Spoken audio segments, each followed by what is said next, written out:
He played in the NFL for the Eagles, the Cowboys, and the Dolphins, but after 7 seasons in professional football, Nolan Carroll hung up his cleats. Now he traded that into a business, Stu. He is a speaker, a serial entrepreneur, and is helping other guys transition out of the league into the real world. Welcome, Nolan Carroll. Nolan, nice to have you Hi, how here. are you? I'm good. How are you guys? That's a difficult transition for a lot of people. You've done it well, and what do you think was the difference? I think it comes down to mindset. And just for me, playing football, it's always been about hard work, discipline. It always goes back to my parents and how they instilled those values into me, and I was able to carry that into the football world.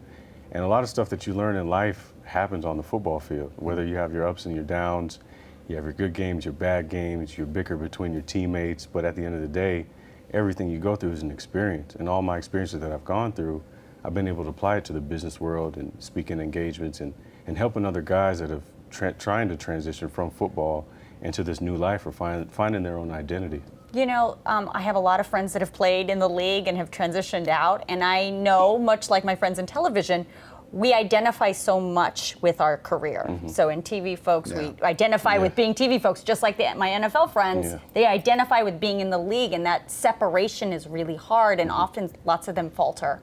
So what are the inspirational things and the things that you work with other guys to try and help them through that transition? I think a lot of the thing is just asking them questions, like what are your interests? What do you want to do after football? What are some of the things that you think you would want to do?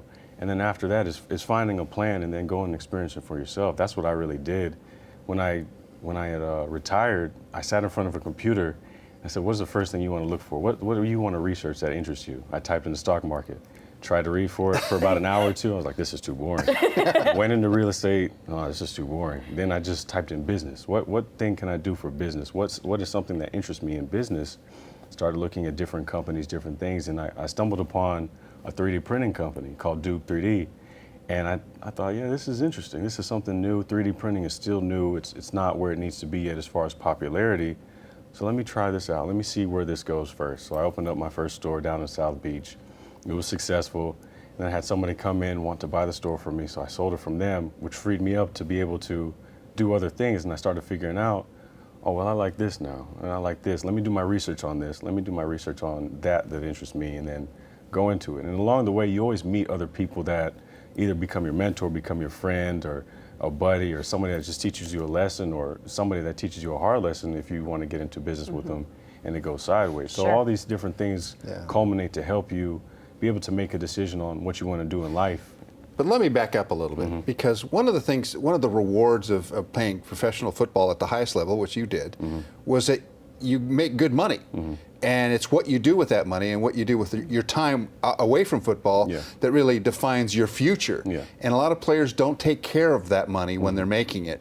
So you were able to get into this 3D printing company because you had done something wise with your money, and you had decided in the future you were going to move forward. So that's got to be a big component of what you're teaching your teammates. Definitely, and I think a lot of times guys are so used to this fast life of money coming in every single week, and it happens to all of us. We get into this mode where, oh, I'm gonna be playing forever. You think that in your mind because you're young, you're 23, 24 years old, but then all of a sudden the next day you could have a knee injury, and then you're not playing the next year, and then another team might not want you. How have you set yourself up for life after football? And a lot of guys, they don't ever like to think about life after, because they always tell you plan A, plan A, plan A. But at the same time, find out what interests that you like. At least when you're done, you can do more research and see if you really want to go into it, instead of just doing it blindly, trying to recoup the money that you lost from not playing in the league to try and get it back. That's why guys fall into these get-rich-quick schemes. They lose a lot of money on investments because they just want that fast money back from the NFL. What have the guys that you've talked to? I know you go out and you speak and you talk to these guys in groups. What have they said to you? Are they like, "No, man, you don't know what you're talking about," or are they hearing you? They are hearing me, and it surprised me a lot, because I'm not the type of guy that's always going to. I'm real reserved. I'm real humble. I don't like to step outside of my circle to really explain my life story and what I've been going through, because I feel like that's mine internally. But the more I've begun to speak about my life and my experiences, my ups and downs, guys have been coming to me and been saying, hey, I'm going through the same thing you are. Help me get through this difficult time that I'm getting through. And I just explained to them, look, we all go through identity crisis, and especially for us, we've been playing football since we were 5 or 6, and we've been playing for about 15, 16 years. And all of a sudden now your life was kind of put on pause. Now you got to figure out, okay, do you want to start a family? Do you want to get into business? How are you going to save your money for your finances to get a house? Because a lot of guys, they leave the league, they don't have a house, they own a big car note, and still paying money for it. So it's just the mindset of knowing that, hey, you're an adult now. That one part of your life is finished. You know, it was on the field entertainment, that's cool. But set yourself up after life, after football, and educate yourself more about your finances and what you like to do to better improve yourself down the road. Well, you came from an amazing family, so your family is really the core of your life. And part of the family, I think, that you come from is all about giving back. And you've set up a foundation to continue to do good in your community of Jacksonville and other parts of the country as well. Tell me what drives that. My foundation really drives the fact that I've had so many other people in my life get me to this point right now. It wasn't just me by myself, the hard work. That's one part of it. I had a high school coach that got me into football. I was playing soccer beforehand. Good boy. So yeah, definitely. We're teammates. There we go. There Soccer life, superstars right here. You're not a superstar. Him, maybe, you not so much.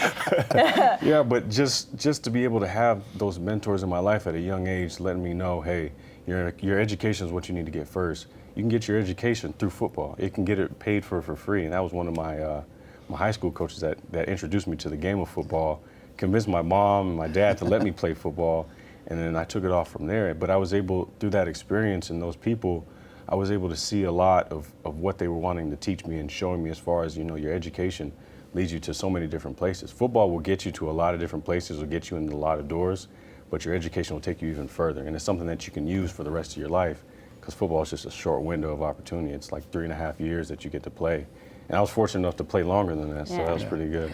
Well, you've been such a pleasure to have on. Thank you so much for being here. We really appreciate it. Thank you very much. Do you have a website that people can connect with your foundation and with you? It's called the Nolan Carroll Foundation. And then you also I do a lot of things on Instagram and Twitter. I just like to show everybody the process that I'm going through, different events that I speak at, and also just trying to spread some positivity to people, because it's not all just about football and speaking to football guys. The stuff that I go through on a daily basis is just like me and you. We all go through the same things. So I just want to be able to let people know in society that even though I'm a football player, don't see me as Superman. Just see me as somebody that's just like you, goes through the same difficulties, and I'm working through it, and I'm learning every single day to improve, and I just want people to know the same thing. You're an inspiration. Yeah, thank great you, to have you Nolan. here. I appreciate it. Thank you. And continued success to you. I will appreciate it. We'll be right back.